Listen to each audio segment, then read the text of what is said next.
કારણ કે પ્રગટ પરમાત્માની મૂર્તિ, નામ ધર્યું લાલજી મહારાજ, ઘડનારે ઘડી ઘાટ ઘાટની, ઘડનારાને નથી નાચ જાત.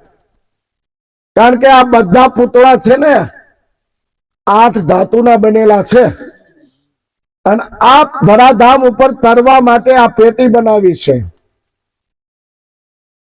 આ પૂતળાની અંદર 4 ધાતુ છે ને માતાની છે, 4 ધાતુ પિતાની છે. હવે માતાનું શું છે તો કે રક્ત છે, માછ છે, સાંભળી છે અને રૂવાડા છે. આ 4 વસ્તુ માની છે. પિતાનું શું છે તો કે હાડ છે, દાંત છે, નખ છે અને બુંદ છે.